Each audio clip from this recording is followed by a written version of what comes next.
Voilà, bonjour à tous et bienvenue dans cette dixième vidéo de notre série à la découverte de l'Évangile.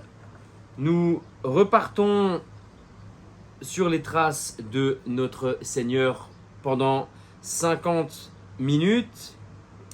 Et avant de commencer, si vous aimez le contenu de la vidéo, n'hésitez pas à la partager, à mettre un j'aime ou à laisser un commentaire sur la vidéo. Nous repartons donc pour 50 minutes ensemble et nous reprenons là où nous étions arrêtés la semaine dernière. Donc la semaine dernière, nous avons vu l'expulsion des vendeurs du temple. Nous avons vu ensemble la conversion, l'entretien avec Nicodème. Et ces deux numéros nous ont pris tout le temps que nous avions la semaine dernière. Donc, nous reprenons au numéro 31. Le numéro 31 qui se nomme « Le monde jugé d'après son attitude envers Jésus ». Donc, le numéro 31. 31. Donc, ce numéro est la suite en fait de l'entretien nocturne avec Nicodème, tout simplement. C'est la suite de ce qu'on a vu la semaine dernière. Donc notre Seigneur est toujours avec Nicodème. Ils sont toujours en pleine nuit parce que Nicodème, je vous le rappelle, se cache. Il ne veut pas se montrer. Il ne veut pas que les autres pharisiens le voient en fait en compagnie de notre Seigneur. Donc il vient la nuit. J'ai expliqué ça lors de la vidéo précédente. Et donc, nous sommes toujours lors de cet entretien nocturne. Et notre Seigneur nous dit « Car Dieu a tant aimé le monde qu'il a donné son Fils unique, afin que quiconque croit en lui ne périsse pas, mais qu'il ait la vie éternelle. Car Dieu n'a pas envoyé son Fils dans le monde pour juger le monde, mais pour que le monde soit sauvé par lui. Celui qui croit en lui n'est pas jugé. Celui qui ne croit pas est déjà jugé, parce qu'il n'a pas cru au nom du Fils unique de Dieu. Or, voici en quoi consiste le jugement. C'est que la lumière est venue dans le monde et les hommes ont préféré les ténèbres à la lumière, car leurs œuvres étaient mauvaises. Car quiconque fait le mal est la lumière. Est H-A-I-T, du verbe haïr. Donc, car quiconque fait le mal est la lumière. Et il ne vient pas à la lumière afin que ses œuvres ne soient pas connues pour ce qu'elles valent. Mais celui qui pratique la vérité vient à la lumière de façon que ses œuvres soient manifestées comme faites en Dieu. Notre Seigneur nous enseigne une chose importante dans ce passage. Il n'est pas venu pour juger le monde, mais bien pour le sauver. Et celui qui croit en lui, celui qui croit en notre Seigneur, ne sera pas jugé, mais celui qui ne croit pas sera jugé selon ses actes. Alors attention, celui qui croit en notre Seigneur n'est pas non plus autorisé à tout faire. Celui qui croit en notre Seigneur va vouloir plaire à notre Seigneur par sa foi, parce qu'il croit. Il va vouloir plaire à notre Seigneur, donc il va faire ce que notre Seigneur a demandé et il va vivre des sacrements. C'est tout simple. Parce que on pourrait comprendre ce passage en disant Voilà, celui qui croit en lui ne sera pas jugé. Très bien, je crois en Jésus-Christ, je crois en sa mort, je crois en sa résurrection, je crois qu'il est fils de Dieu, je crois qu'il est Dieu incarné, je crois qu'il est mort pour nos péchés, etc., etc. Mais je fais ce que je veux. Ça ne marche pas. Attention. Si je crois réellement que Jésus est le Fils de Dieu, Dieu fait homme, Dieu incarné, mort pour nos péchés et ressuscité d'entre les morts et qui nous amènera, qui nous conduira à la vie éternelle après notre vie, si je crois sincèrement en ça, je veux faire plaisir à mon Seigneur, je veux lui montrer que je l'aime et pour lui montrer que je l'aime, j'écoute ce qu'il m'a donné. Qu'est-ce qu'il m'a donné? Les sacrements et l'Église catholique fondée sur Saint Pierre. Voilà.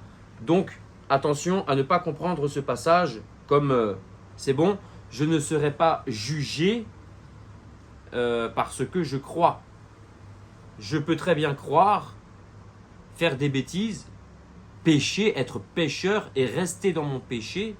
Et donc, à ce moment-là, je serai jugé sur le mal que j'ai fait et l'amour que je n'ai pas donné.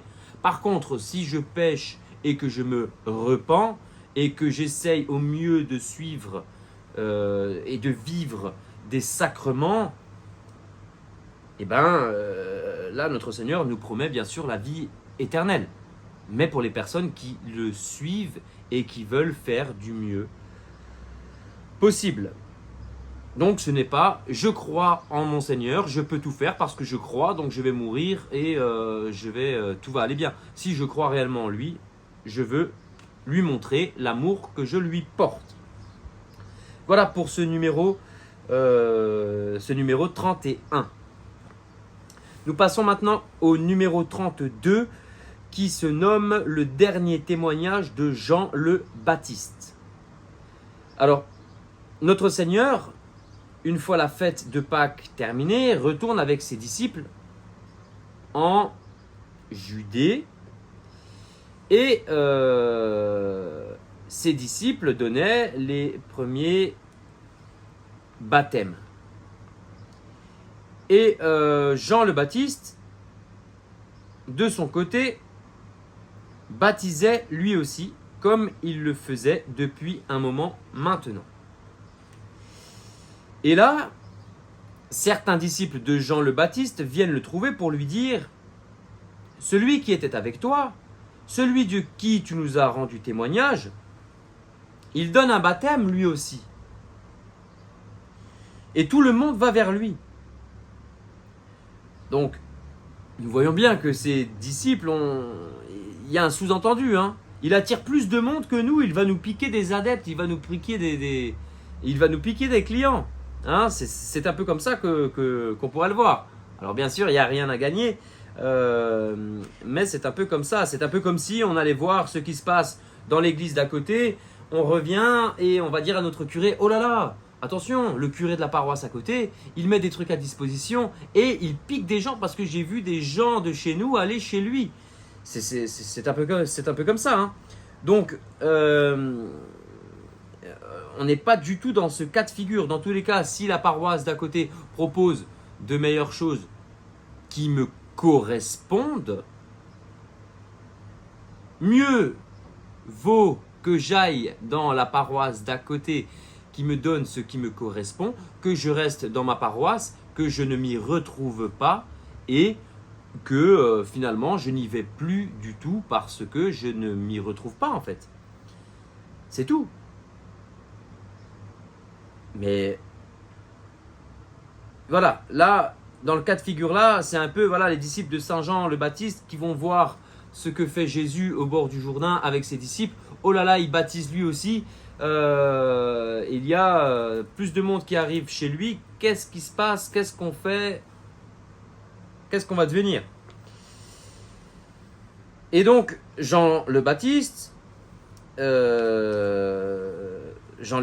d'ailleurs, nous avons fêté la nativité de Saint Jean le Baptiste mercredi qui vient de passer. Mercredi, nous avons fêté la nativité de Saint Jean le Baptiste. C'est le seul saint de l'Église catholique où nous fêtons la naissance.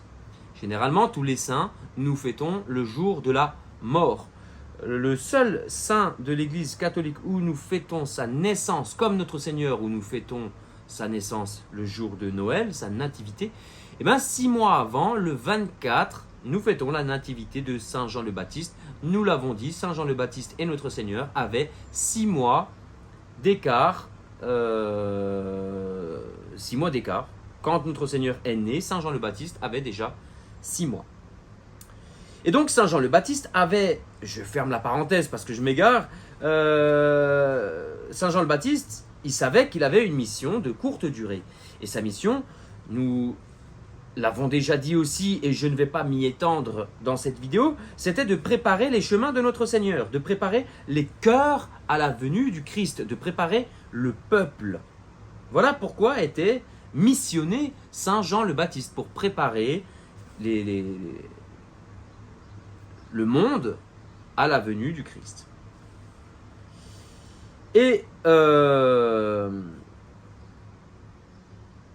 c'est normal qu'une fois que le Christ est là, le Christ commence tout doucement son ministère public, eh bien, le Christ va prendre de plus en plus de place, et nous le verrons de toute façon en avançant dans l'évangile. Saint Jean le Baptiste va lui diminuer, et le Christ va lui prendre toute la place. Et c'est un peu comme quand on prépare pour quelqu'un une fête, on prépare une soirée, on prépare un anniversaire surprise. Eh bien, avant son arrivée, on invite ses amis, on prépare la salle, le restaurant, on gonfle les ballons, on parle que de ça entre nous. On prépare la fête en cachette. Et généralement, c'est celui qui a pris l'initiative de préparer la fête, qui est un peu l'organisateur, qui va avoir toute l'attention à ce moment-là. Toute l'attention va tourner autour de lui. À quelle heure je viens? Où est-ce que je me gare? Qu'est-ce que je ramène? Combien on va être? Quel cadeau on prend? Et tout le monde va l'appeler pour lui demander des choses. Généralement, c'est comme ça que ça se passe. Et donc, c'est lui qui va être le centre d'intérêt. S'il y a un groupe WhatsApp qui est fait, c'est lui qui va monter le groupe WhatsApp.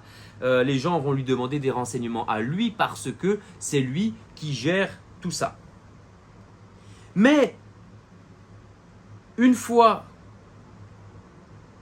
le jour de la fête, une fois que celui tant attendu pour qui on fête l'anniversaire arrive, eh bien, celui qui a préparé va être mis de côté, et c'est celui pour qui on aura préparé la fête qui va prendre toute la place, qui va prendre toute l'attention.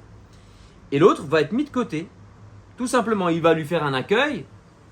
Quand il va arriver, c'est lui qui va accueillir, c'est lui qui va prendre dans les bras, mais une fois que l'accueil sera terminé, il prendra tout doucement de la distance et laissera son ami, pour qui il a organisé cette fête, prendre toute la place.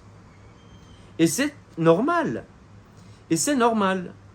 Alors bien sûr, celui qui va avoir tout préparé, il va être remercié, mais il ne va plus être le centre d'intérêt de toute la soirée. Et normalement, si c'est un bon ami, de toute façon, celui qui a organisé ne fait pas ça pour être le centre d'intérêt, mais pour que son ami reçoive une fête digne pour ce qu'il est.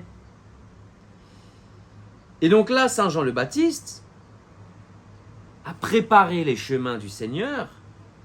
Il sait qu'une fois que le baptême, il savait qu'une fois que le baptême de notre Seigneur était passé, il savait qu'une fois que les cieux allaient s'ouvrir, que la colombe allait descendre, le Père a parlé, ça y est, c'est le début.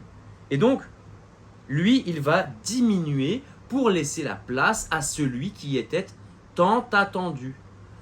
Le mérite qu'il a, c'est d'avoir été choisi pour préparer le peuple à son arrivée et de l'avoir bien préparé. Parce que nous l'avons vu, Saint Jean, les premiers disciples les 5 premiers disciples de notre Seigneur sont anciennement des disciples il y a 2 disciples de Saint Jean, mais il y a aussi des personnes voilà, qui ont été baptisées par Saint Jean le Baptiste et qui ont écouté ses prêches. Donc, Saint Jean le Baptiste a bien fait son boulot, il a préparé les chemins pour le Seigneur. Notre Seigneur a pu trouver des disciples grâce aux prêches de Saint Jean le Baptiste. Et aujourd'hui, il sait que son rôle est accompli et qu'il peut tout doucement diminuer pour que le Christ lui prenne toute la place. Et il le dit depuis le début. Même son père, je vous le rappelle, le disait dans le Benedictus. Donc, c'est depuis le début que tout le monde sait, tous ceux qui connaissent Saint Jean le Baptiste et Saint Jean le Baptiste savaient que voilà, sa mission c'était de préparer les voies et non pas de prendre toute la place. Et dans ce passage que nous allons lire maintenant, nous allons voir que Saint Jean le Baptiste n'a pas changé de discours, il continue toujours à dire la même chose. Donc c'est le numéro 32 de la synopse. Après cela, Jésus vint, ainsi que ses disciples, dans le pays de Judée. Et il passait là quelques jours avec eux, et il baptisait. Or, Jean aussi baptisait, à Hénon, près de Salim, car il y avait là beaucoup d'eau, et les gens venaient en se faisant et se faisaient baptiser, car Jean n'avait pas encore été jeté en prison. Chose que nous allons voir plus tard. Les disciples de Jean eurent donc une contestation avec un juif à propos de purification, et ils vinrent vers Jean et lui dirent à propos de la purification.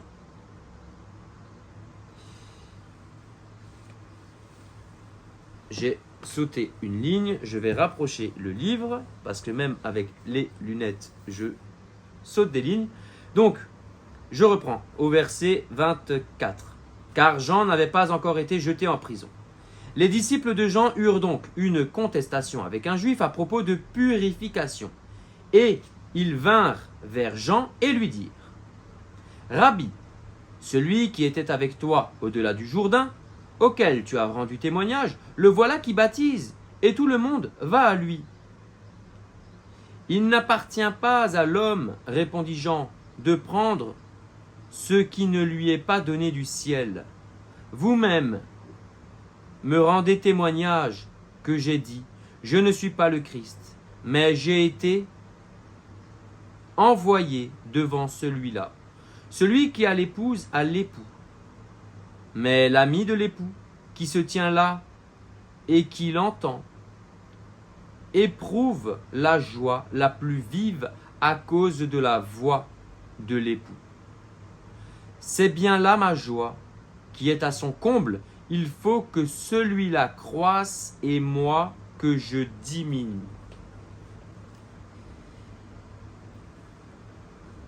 Voilà pour ce passage où Saint Jean le Baptiste redit encore une fois son rôle qu'il a accepté de tenir jusqu'à la mort, nous le verrons. Il n'est pas le Christ, il fallait qu'il diminue pour que le Christ puisse augmenter, puisse grandir, puisse prendre de plus en plus de place. Et Saint Jean le Baptiste est heureux, il le dit, il est heureux. C'est bien là ma joie qui est à son comble. Saint Jean le Baptiste, ça y est, il a fait ce dont pourquoi il a été missionné. Et donc, il est très content que notre Seigneur attire à lui les foules. Et c'est bien. C'est comme voilà, celui qui prépare une fête pour son ami. Quand on prépare une fête pour son ami, s'il n'y a personne qui répond et s'il n'y a personne qui vient, ou si le jour J, sur les 50 personnes qu'on avait invitées, il n'y en a que 7, on est un peu déçu pour notre ami. Par contre, s'il y a du monde qui est venu et que notre ami est content, c'est que nous avons bien fait notre boulot. Donc là, Saint Jean le Baptiste a bien fait son boulot, les foules vont vers notre Seigneur et voilà. ils vont trouver, grâce à Saint Jean qui les a dirigés en disant « Allez par là-bas », ils sont allés du bon côté pour pouvoir obtenir la vie éternelle. Et nous ne pouvons que vouloir la vie éternelle pour toutes ces personnes qui sont allées auprès de notre Seigneur à cette époque-là. Alors on ne sait pas combien ont été baptisés, on ne sait pas combien sont devenus catholiques, mais nous pouvons prier pour toutes ces personnes qui, au bord du Jourdain, ont vu le Christ et espérons qu'ils ont cru sincèrement en lui et qu'ils ont obtenu la vie éternelle aujourd'hui. Et bien sûr, je dis que nous pouvons prier pour ces personnes parce que Dieu n'est pas dans le temps. C'est comme aujourd'hui, je peux prier pour mon arrière-grand-mère ou mon arrière-arrière-grand-mère qui est morte peut-être il y a 100 ans ou il y a 150 ans. Je peux prier pour ces personnes-là parce que Dieu n'est pas dans le temps. Donc peut-être que ma prière d'aujourd'hui va aider mes ancêtres à obtenir la vie éternelle. Fin du numéro 32, nous passons maintenant au numéro 33 qui se nomme la révélation du Fils de Dieu. Dans ce passage, certains veulent coller ce que nous allons lire maintenant à l'entretien de Nicodème que nous avons vu ensemble. Donc, ce serait notre Seigneur qui parlerait avec Nicodème pour certaines personnes. Lors de la nuit à Jérusalem, nous l'avons déjà dit. Mais Saint Jean, dans son évangile, le colle avec ce que nous venons de lire, c'est-à-dire le témoignage de Saint Jean le Baptiste. Nous avons terminé le précédent numéro avec le verset 30 du chapitre 3 de l'évangile de Saint Jean qui disait « Il faut que celui-là croisse et que moi je diminue ». Et nous continuons avec le verset 31 du même chapitre. Et pour moi, c'est toujours Saint Jean le Baptiste qui parle au sujet de notre Seigneur. Je ne comprends pas pourquoi ce qui est maintenant au verset 31, au verset 36, devrait être forcément dit par notre Seigneur et devrait être collé à l'entretien avec Nicodème.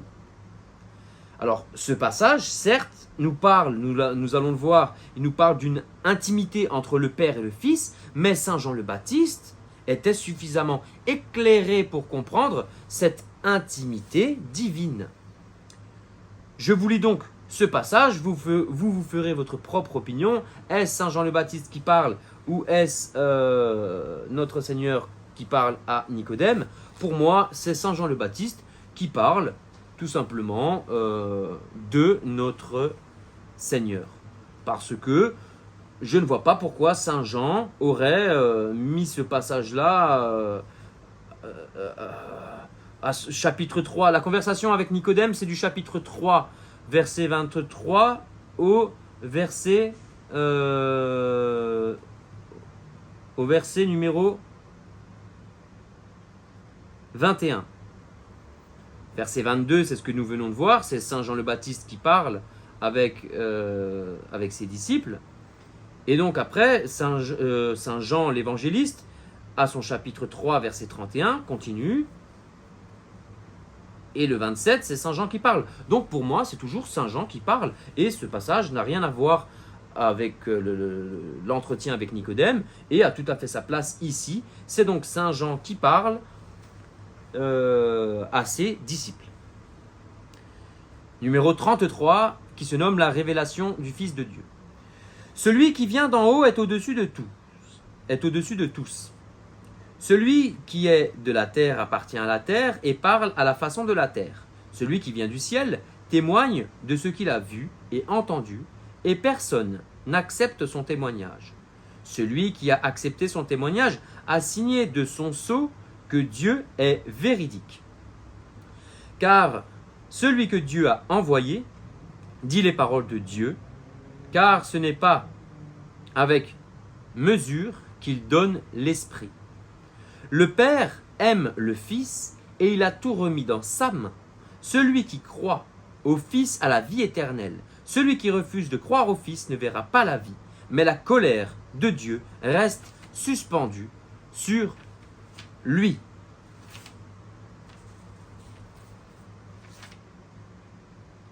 Voilà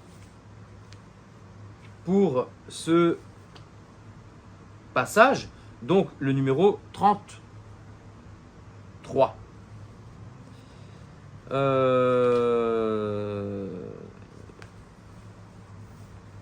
Voilà pour le numéro 33. Donc, comme je l'ai dit, ce passage parle de l'intimité.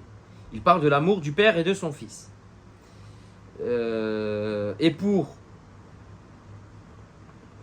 comprendre ça, bien sûr, notre Seigneur était au premier plan car il peut l'expliquer pleinement, mais Saint Jean le Baptiste, lui qui a vu le ciel s'ouvrir et le Père parler sur le Fils, c'est aussi ça et il attendait ça. Donc, voilà, Saint Jean le Baptiste sait que tout a été remis dans les mains du Christ, que le Père a tout remis dans ses mains et voilà, donc c'est pas forcément notre Seigneur. Notre Seigneur sait tout ça, bien sûr. Notre Seigneur est Dieu. Notre Seigneur connaît Dieu mieux que tout le monde. Mais Saint Jean le Baptiste, qui est le plus grand des prophètes, il n'y a pas plus grand prophète que Saint Jean le Baptiste depuis Adam jusqu'à notre Seigneur. Il n'y a pas plus grand prophète que Saint Jean le Baptiste. Donc, en tant que plus grand des prophètes, je pense que Saint Jean le Baptiste était tout simplement était en capacité de comprendre qu'il y avait un amour infini entre le Père et le Fils et que le Père a tout remis dans les mains du Fils. Voilà. Je reviens juste sur le verset 36 qui est magnifique et clair comme de l'eau de roche. Celui qui croit au Fils a la vie éternelle, celui qui refuse de croire au Fils ne verra pas la vie, mais la colère de Dieu reste suspendue sur lui. Alors, si vous voulez obtenir la vie éternelle, croyez au Fils de Dieu, notre Seigneur Jésus-Christ. C'est simple. Mais comme je l'ai dit avant, attention, il ne faut pas uniquement croire que Jésus-Christ est le Fils de Dieu. Il ne faut pas uniquement croire que notre Seigneur est mort et ressuscité. Mais il faut aussi croire à ses enseignements. Il faut croire aux sacrements qu'il a institués. Il faut croire à l'Église qui peut donner seule les sacrements. L'Église une, sainte, catholique et apostolique. Donc celui qui croit au Fils vivra dans l'Église que notre Seigneur a faite. Il vivra des sacrements et sera fils adoptif de Dieu par son baptême. Et il aura la vie éternelle à la fin de sa vie terrestre. En suivant cet ordre logique, ce n'est pas juste parce que quelqu'un croit, je l'ai déjà dit tout à l'heure et je trouve que c'est important de le redire, ce n'est pas parce que quelqu'un croit que Jésus-Christ est fils de Dieu qu'il obtient forcément la vie éternelle. Celui qui croit que Jésus est fils de Dieu, mais qui ne vit pas des sacrements, sera jugé par le bon Dieu. Donc notre Seigneur nous a donné les moyens. Nous avons tous les moyens possibles pour obtenir la vie éternelle aujourd'hui. C'est à nous d'utiliser ces moyens, tout simplement. Je termine là ce numéro et je poursuis avec le numéro 34. Le numéro 34 qui est Saint Jean le Baptiste jeté en prison. Jean est donc mis en prison. Et Jésus, notre Seigneur, commence son ministère. Nous n'allons pas prendre longtemps sur ce numéro car ce passage est très clair. Saint Jean le Baptiste est en prison parce qu'il faisait la morale à Hérode. Et que faire la morale à quelqu'un qui a plus de pouvoir, donc Hérode, nous l'avons dit, c'était le roi. Et donc, faire la morale à quelqu'un qui a plus de pouvoir que nous, même aujourd'hui, ça reste compliqué. Et même si vous avez raison. Des fois, il vaudrait peut-être mieux se taire et laisser les gens faire comme ils le veulent pour ne pas que cela nous retombe dessus. Mais ce n'était pas le caractère de Saint Jean le Baptiste qui va tenir son discours au roi, même s'il devra aller en prison, et plus tard, nous le verrons, même s'il devra mourir. Donc Saint Jean le Baptiste est mis en prison, est jeté en prison, et notre Seigneur va partir pour la Galilée. Alors, le numéro 34 de la synopse, donc c'est Saint Luc qui nous dit: fréquemment, donc, et par d'autres exhortations encore, il évangélisait le peuple, mais le tétrarque Hérode, repris par lui au sujet d'Hérodiade, la femme de son frère, et au sujet de toutes les mauvaises actions qu'il avait commises, lui, Hérode, ajouta encore ceci, le reste. Il enferma Jean en prison. Saint Matthieu nous dit: car alors Hérode avait fait arrêter Jean et l'avait enchaîné et mis en prison à cause d'Hérodiade, la femme de son frère Philippe. Car Jean lui disait: il ne t'est pas permis de la voir. Et voulant le tuer, il craignit la foule parce qu'on le tenait pour un prophète. Et Saint Marc nous dit: car Hérode lui-même avait envoyé arrêter Jean et l'avait enchaîné en prison à cause d'Hérodiade, la femme de Philippe son frère, parce qu'il l'avait épousée. Car Jean disait à Hérode: il ne t'est pas permis d'avoir la femme de ton frère. Or Hérodiade lui en voulait et était résolue à le faire tuer. Et elle ne pouvait pas, car Hérode avait du respect pour Jean, sachant que c'était un homme juste et saint. Et il le mettait à couvert. Et quand il l'entendait, il était fort perplexe, et pourtant il l'écoutait volontiers. Voilà. Pour ce numéro 34, nous parlons en même temps rapidement du numéro 35 qui se nomme Retour en Galilée. Et Jésus, par la vertu de l'Esprit, retourna en Galilée. C'est Saint Luc qui nous dit ça. Saint Marc nous dit: et après que Jean eut été livré, Jésus se rendit en Galilée. Saint Matthieu nous dit: et ayant appris que Jean avait été livré, il se retira en Galilée.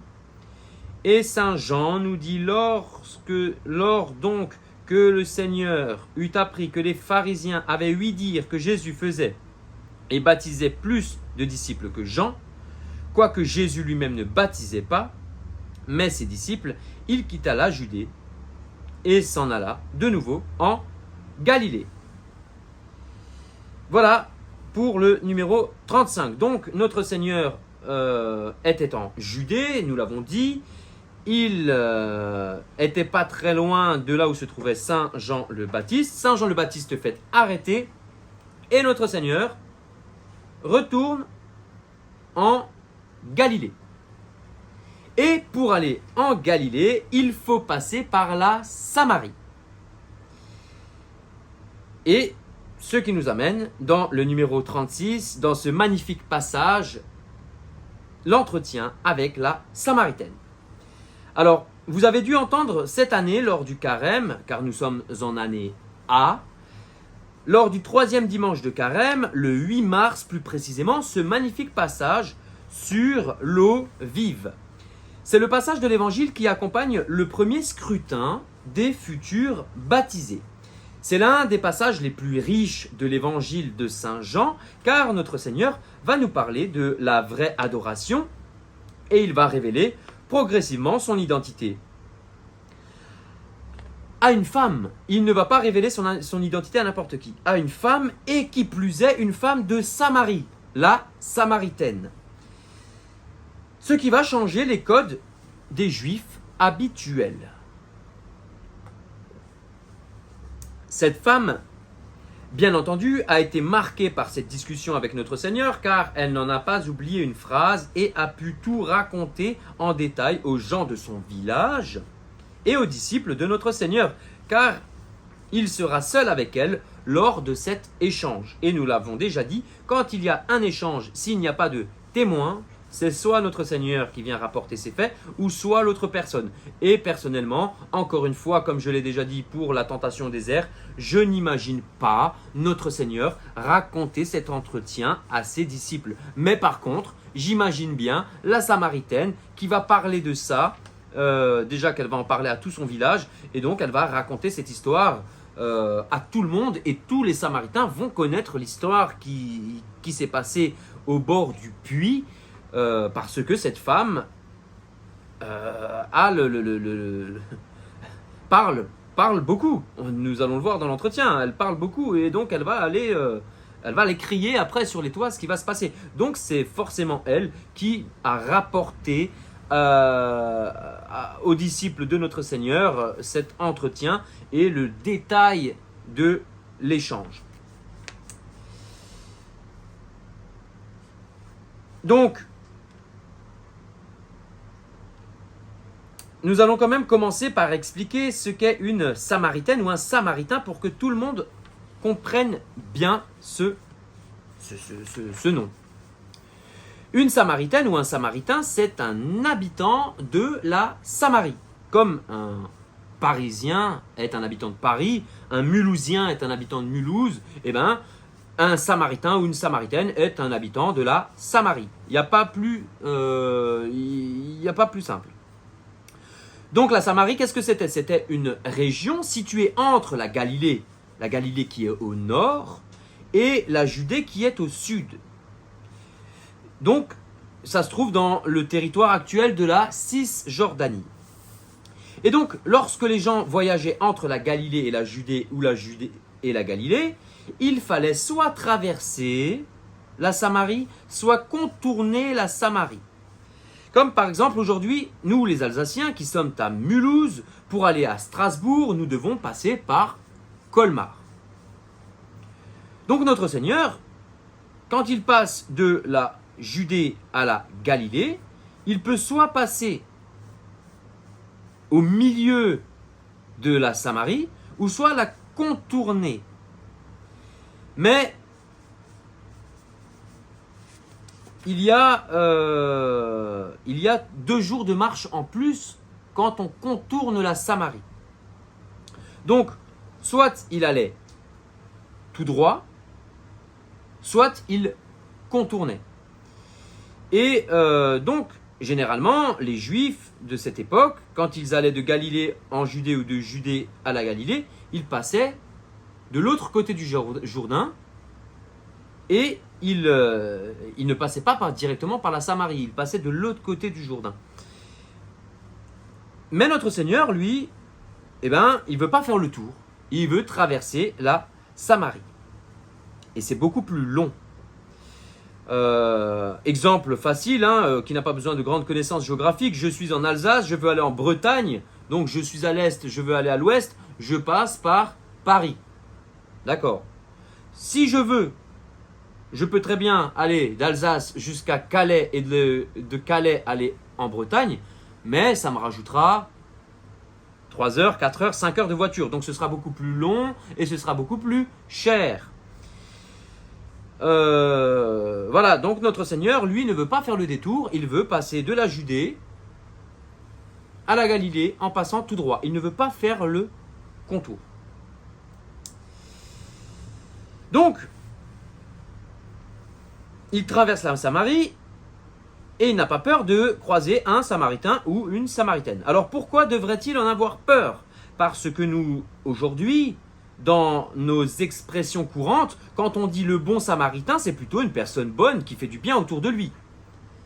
D'ailleurs, petite publicité, il y a une application qui s'appelle comme ça, le bon Samaritain, qui vous indique sur votre smartphone où se trouvent les défibrillateurs les plus proches de vous en cas de crise cardiaque. Et je ne peux que vous inviter à télécharger cette application pour ceux qui ont un smartphone, ça pourrait peut-être sauver des vies. Le bon Samaritain, c'est le nom de l'application. Donc pour nous aujourd'hui, un Samaritain, c'est quelqu'un de bon. La preuve, même le nom de l'application, le bon Samaritain. Et pourquoi c'est quelque chose, une personne bonne, un Samaritain, pour nous? Parce que notre Seigneur va utiliser un personnage dans une de ses paraboles venant de Samarie. Et cette parabole, nous la verrons en avançant dans l'évangile, et qui va justement faire que ce personnage-là, ce Samaritain, va sauver une vie. Mais n'allons pas trop vite. Donc les Samaritains, nous aujourd'hui, quand nous disons un Samaritain, c'est une personne pour désigner une personne bonne de notre entourage. Mais les Samaritains, eux, à l'époque, n'étaient pas considérés comme ça par les pharisiens, par les juifs. Les Samaritains, eux-mêmes, se considéraient comme les véritables héritiers d'Israël. Ils affirmaient descendre des anciennes tribus d'Israël et rester fidèles à la loi de Moïse. Alors je n'ai pas peur de vous dire qu'ils étaient un peu sectaires et qu'il existe encore aujourd'hui cette secte des Samaritains. Alors c'est une toute petite secte aujourd'hui qui est toujours dans ces régions. Il y a encore des Samaritains qui considèrent qu'ils sont les véritables héritiers d'Israël. Et les Juifs de Judée, après la conquête des Assyriens, eux considéraient les Samaritains comme un peuple religieusement compromis. Il y avait donc de mauvaises relations entre les Juifs de Judée et les Samaritains. Alors il y avait des désaccords, nous allons en parler, de quelques-uns. Donc il y avait le premier désaccord, c'était sur le lieu de culte. Donc les Juifs considéraient que Dieu devait être adoré au temple de Jérusalem et les Samaritains, eux, estimaient que Dieu avait choisi pour être adoré le mont Garizim. Il y avait aussi une méfiance qui était réciproque. Donc les deux groupes considéraient l'autre groupe dans l'erreur. Il y avait de forts préjugés et donc les contacts étaient très limités. Ils n'avaient pas de relation normale entre eux. Ils se détestaient. Et les seuls peu de relations qu'il pouvait y avoir entre les Samaritains et les Juifs, c'était des relations commerciales. On a aujourd'hui des preuves qu'il y avait des routes commerçantes où les Samaritains laissaient passer certains Galiléens ou certains Juifs pour le commerce. Mais bien sûr, qui dit commerce, derrière il y a de l'argent. Donc celui qui voulait passer, un peu comme un péage, celui qui voulait passer d'un endroit à un autre pour traverser la Samarie et être tranquille, quoique il n'avait jamais le cœur net, il ne savait jamais s'il allait vraiment être tranquille ou pas, mais en tout cas on lui disait que voilà, s'il passait par là, il fallait qu'il paye pour traverser avec sa marchandise. Donc il y avait quelques accords commerciaux qui existaient, mais en soi, ils se détestaient. C'est comme aujourd'hui, il y a des accords commerciaux entre certains pays, mais en soi, les dirigeants de ces pays se détestent, mais pour faire du commerce, ils laissent passer l'un ou l'autre en échange, bien sûr, d'un peu d'argent. Donc, il y avait cette méfiance et il y avait donc le conflit historique. Donc, lors des siècles avant la venue de notre Seigneur, il y a eu plusieurs affrontements entre les Juifs et les Samaritains qui n'ont bien sûr pas arrangé les choses, mais bien aggravé la situation.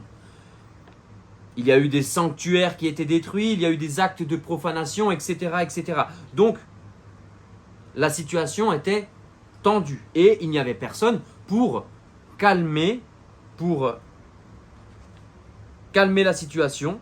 Il y avait juste des gens qui aimaient bien justement cette situation-là, la bagarre, et qui aggravaient les situations par leur comportement. Donc notre Seigneur, étant juif,